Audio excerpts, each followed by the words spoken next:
रहा था। एक पुराना सा घर था। वो पुराना के घर में घर के सामने एक आदमी खड़ा था। वो इसको बुलाया, देखो भाई आप लकड़ी को काट सकते हैं? ये बोला हाँ मैं काट सकता हूँ।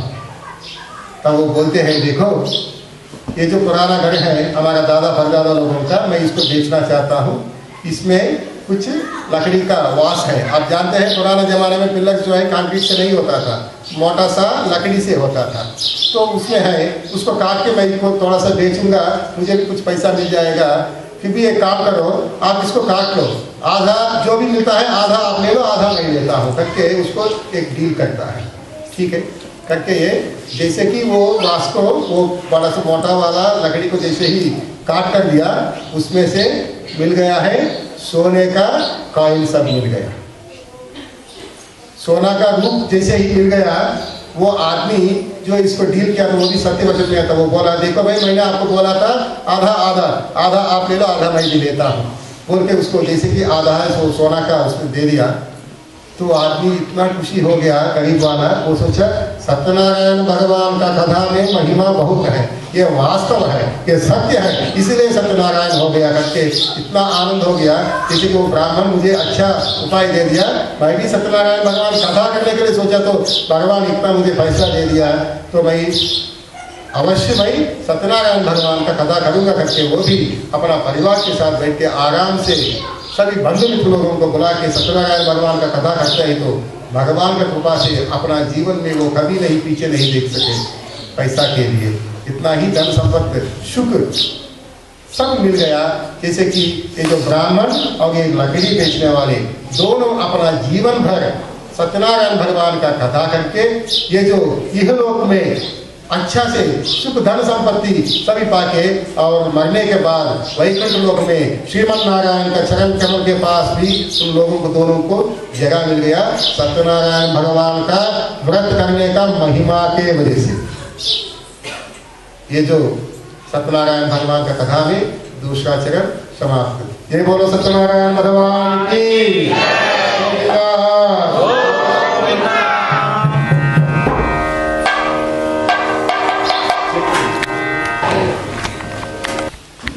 सत्यनारायण भगवान का कथा में तीसरा चरण ऐसे प्रारंभ होता है।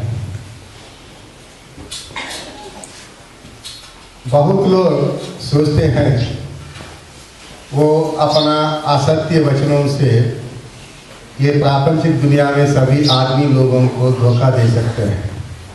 फिर भी हर आदमी का दिल में एक अंतर्यामी है।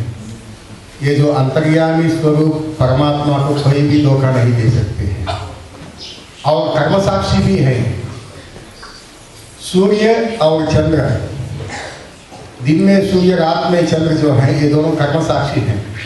बहुत लोग सोचते हैं कोई भी मुझे नहीं देख रहे, मैं ये काम कर रहा हूँ, ये चोरी कर रहा हूँ, ये पाप कर रहा हूँ, फिर भी हमको कर्म साक्षी, हम जो भी काम करते हैं हमारे सभी कर्मों का साक्षी सूर्य और चंद्र, ये दोनों कर्म साक्षी के जैसे सभी निवेदन हो जाता है वहां ऊपर। और आदमी सोचते हैं मैं असत्य में ये आदमी को मैं मुक्त कर दिया हूँ, ये आदमी को धोखा दे दिया हूँ करके सोचते हैं। क्योंकि भगवान सब कुछ जानते हैं। Specially the third chapter of the Satyanarayan कथा, third and fourth chapters will say about the importance of truth saying in our life. If you are not following the saying of truth, how much difficulties will we have to face in this life? हम असत्य मार्ग से मार्ग में रहने से कितना कष्ट नष्ट पाना है कि हमको पता चल जाता है। तीसरा चरण में बहुत पहले जमाने में साधु नाम के एक बिजनेसमैन, एक व्यापारी रहता था। वो साधु का पत्नी का नाम थी लीलावती। लीलावती और साधु को विवाह होके बहुत ही साल हो गया, परंतु संतान योग्यता नहीं हुआ, बच्चे नहीं हुआ। तो ऐसे वो लोग का मन में एक दुख था, इतना साल हो गया संतान नहीं है करके। फिर भी एक बार ये साधु का काम था बिजनेस करने का। क्या बिजनेस है? अपना जगह में जो भी सामान मिलता है वो सबको लेके नाव में डाल के दूसरा देशों में चल के उसको बेचने का। तो साधु क्या करते हैं, एक बार अपना नाव से दूसरा देश में वो बिजनेस करने के लिए जैसे ही जाते हैं, वहाँ पर देखता है एक महाराजा एक नदी का किनारे में बैठ के आराम से कुछ पूजा करते थे। और राजा का जो मंत्री लोग और सैनिक लोग इसको भी बुलाता है, सब लोगों को बुलाता है, जिसे भी खाना खाते हैं वहाँ पर प्रसाद। उस समय में वो राजा को पूछता है, देखो महाराज, आप इतना महाराज होके साधारण रूप से सभी लोगों से बैठ के आप कुछ पूजा कर रहे थे, क्या पूजा है ये और इसका महिमा क्या है? पूछने पर तो तब वो महाराज बोलते हैं, देखो व्यापारी, मुझे बहुत सालों से संतान नहीं था, इसीलिए मैं श्रीमन नारायण को मैं प्रार्थना किया था, अगर मुझे संतान हो जाएगा तो मैं सत्यनारायण भगवान का कथा करूँगा। इतने सालों के बाद जैसे कि मैं प्रार्थना किया हूँ, मुझे संतान हो गया, तो मैं ये सत्यनारायण भगवान का कथा कर रहा हूँ करके बोले पर साधु भी अपना मन में नीचे करता है, ठीक है, अगर मुझे भी संतान हो जाएगा मैं भी सत्यनारायण भगवान का कथा करूँगा करके अपना मन में नीचे करता है, भगवान को एक कसम देता है। और बाद में अपना घर जाने के बाद अपना पत्नी से लीलावती से जैसे ही बोलते हैं, देखो लीलावती, मैं ऐसे गया था कि महाराजा पूजा कर रहे थे, मैंने उसको पूछे, वो बोल दिया सत्यनारायण भगवान का कथा कर रहे थे, तो मैं भगवान को एक कसम दे दिया हूँ कि अगर हमको भी संतान हो जाएगा तो मैं भी सत्यनारायण भगवान का कथा करूँगा करके मैं भी भगवान को कसम दे दिया हूँ करके बोले पर लीलावती बहुत ही अमित संतोषवती हो जाती है। होने के बाद जैसे कि भगवान का कृपा का वजह से कुछ महीने के बाद लीलावती गर्भवती हो जाती है और महीनों ऐसे चलने पर कालचक्र में श्री सत्यनारायण भगवान का कृपा का वजह से एक सुंदर बेटी का जन्म देती है। वो बेटी का नाम कलावती करके नामकरण करते हैं साधु और लीलावती दंपति। तो जैसे ही कलावती का छोटी पैदा होगी, नामकरण का समय में अपना पति को याद करती है लीलावती, देखो लीलावती, देखो जी, हमको बच्चे हो गया, हमने भगवान से मांगने किए थे, अगर बच्चे हो जाएंगे तो हम सत्यनारायण भगवान का कथा करेंगे, तो अभी बच्चे हो गया तो हम कथा करेंगे।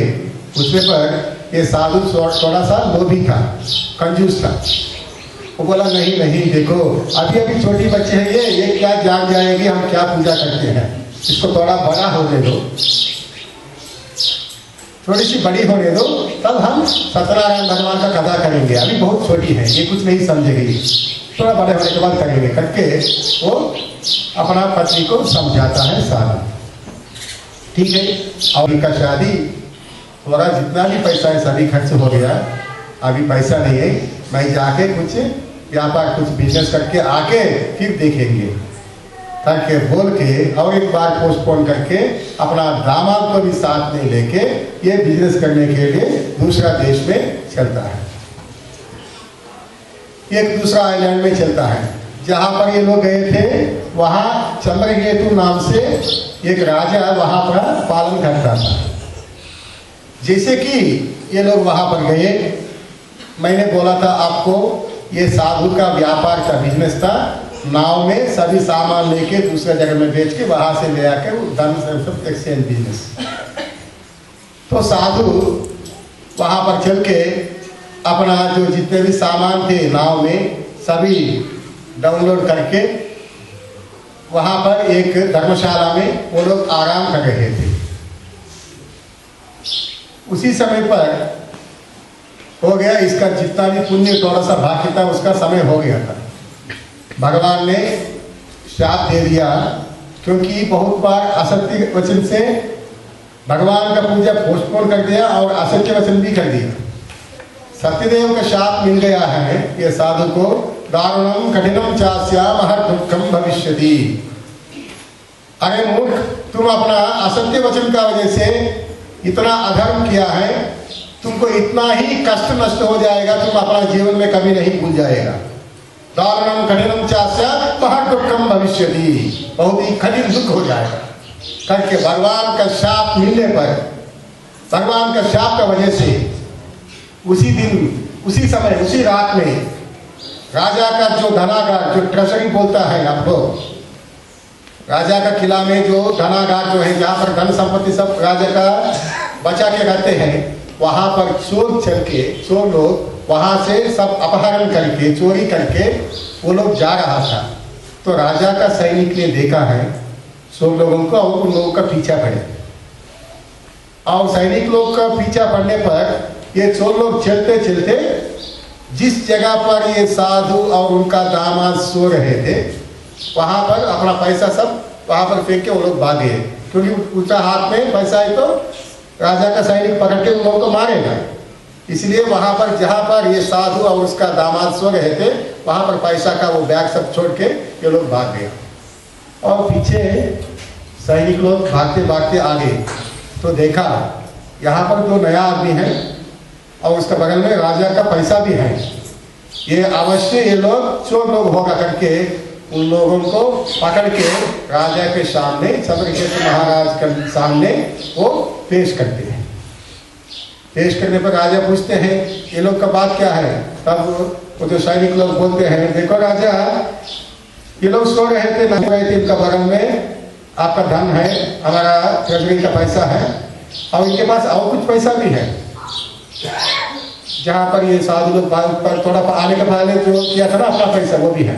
अच्छा, ये लोग शायद चोर लोग हैं, ये कहीं से ये लोग चोरी करके लेके आया होगा, तो इन लोगों को कुछ सोचने का आवश्यक बात नहीं है, इन लोगों को जेल में डाल दो करके उन लोगों को प्रिजन कर दिया, कैद कर दिया है राजा चंद्रकेतु।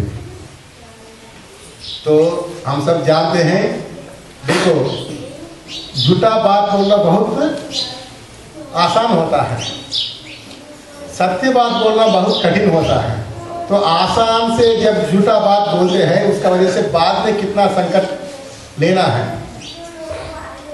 यही हमको ये भगवान का, सत्यनारायण भगवान का कथा में जो तीसरा चरण हमको यही बोलते हैं। ये बोलो सत्यनारायण भगवान की जय।